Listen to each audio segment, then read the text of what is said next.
بسم اللہ الرحمن الرحیم۔ السلام علیکم۔ قانون سے آگہی ہر شہری کا بنیادی حق ہے۔ ہمارے پاس جو بھی کچھ قانونی معاملات ایسے آتے ہیں جو میں سمجھتا ہوں کہ عام لوگوں کی معلومات کے لیے وہ ضروری ہیں کہ ان تک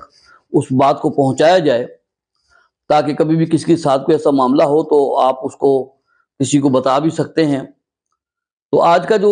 معاملہ وہ یہ ہے کہ ایک فیملی میرے پاس آج آئی، تو انہوں نے مجھے یہ بتایا کہ خاتون نے بتایا، اس کے بچے ساتھ تھے، انہوں نے بتایا کہ ان کے جو میاں ہیں کوئی 4-5 سال پہلے وہ اپنے گھر سے کسی دوسرے صوبے میں وہ گئے تھے کسی کام کے سلسلے میں۔ اس کے بعد ان کا پتہ نہ چل سکا کہ وہ کہاں گئے، وہ کیا ہوا، واپس نہیں آئے گھر۔ اب انہوں نے ان کو ہر جگہ تلاش کیا، جہاں جہاں ممکن تھا ہر کوشش انہوں نے کی کہ ان کو پتہ چل جائے کہ وہ کہاں چلے گئے، لیکن پوری کوشش کے بعد بھی وہ یہ معلوم نہیں کر سکے کہ وہ کہاں گئے، اور ان کا آج تک کچھ بھی پتہ نہیں چلا۔ اب ان کا مسئلہ یہ تھا، اب انہوں نے بتایا کہ یہ صدمہ تو اپنی جگہ ہے کہ وہ ابھی تک پتہ نہیں چلا۔ اب دوسری بات ہمارے لیے یہ ہے کہ ان کے جو بینک میں پیسے ہیں وہ بھی آج تک اسی طریقے سے بینک میں ہیں، اور ان کی ایک جائیداد ہے وہ بھی ویسے ہی ان کے نام کے اوپر ہے۔ تو اب ہمیں یہ بتائیے کہ وہ جو ان کی اب جائیداد ہے اور یہ جو ان کے بینک میں کوئی پیسے وغیرہ ہیں، تو یہ اب کس طریقے سے، چونکہ 4-5 سال ہو گئے ہیں اور ہم تو ڈھونڈ ڈھونڈ کے پورے پاکستان میں تھک گئے ہیں، اب کوئی امید نظر نہیں آ رہی، اور ہمیں ہم پوری کوشش اپنی کر چکے ہیں، جس کی وجہ سے کچھ بھی معلومات نہیں چل رہا۔ تو اب آپ یہ بتائیے کہ اب اس کا کس طریقے سے ان کی جائیداد اور وہ جو پیسے ہیں ہم کس طریقے سے اس کی پھر تقسیم ہوگی یا کیا ہوگا ان کا، اگر نہیں پتہ چلتا ابھی کچھ۔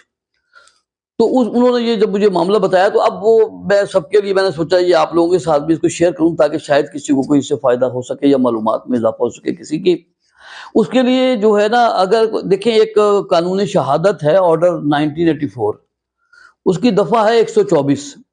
اس کے تحت جو ہے اگر کوئی شخص لاپتہ ہو جائے اور پوری تلاش کرنے کے باوجود بھی مل نہ سکے، اور اس کی گمشدگی کو 7 سال کا عرصہ گزر گیا ہو، اور 7 سال تک اس کا کچھ پتہ نہ چل رہا ہو، تو 7 سال کے بعد اس کو، جو میں نے آپ کو بتایا ہے اس دفعہ کے تحت جو ہے، اس کو مردہ تصور پھر کیا جائے گا کہ 7 سال ہو گئے جی، وہ لاپتہ ہو گیا، 7 سال ہو گئے پتہ نہیں چل رہا وہ کہاں گئے، تو لہٰذا ان کو مردہ تصور کیا جائے گا۔ پھر اس جائیداد کو اسی طریقے سے ورثہ میں تقسیم کیا جائے گا جیسے ایک عام آدمی کے مرنے کے بعد اس کی جائیداد کو اس کے ورثہ میں تقسیم کیا جاتا ہے۔ تو اس کے لیے کرنا اب یہی ہوگا کہ پھر آپ ایک باقاعدہ ایک سول دعویٰ جو ہے وہ آپ سول کورٹ میں کر دیں گے، جس میں آپ یہ حالات و واقعات کا ذکر کر دیں گے کہ اس طریقے سے میرے میاں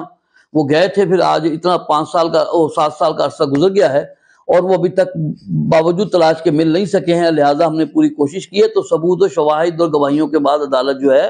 وہ، جب آپ اپنا پورا موقف بیان کریں گے، تو پھر عدالت جو ہے ان کو ایک مردہ ڈیکلیئر کرنے کی ڈگری جاری کر دے گی کہ ٹھیک ہے جی، یہ اب ظاہر ہے کہ نہیں ملے ہیں، تو اس سیکشن کے تحت جو ہے قانون شہادت آرڈر 1984 کی دفعہ 124 کے تحت جو ہے پھر وہ باہر عدالت اس کو جو ہے نا وہ مردہ ڈیکلیئر کر دے گی۔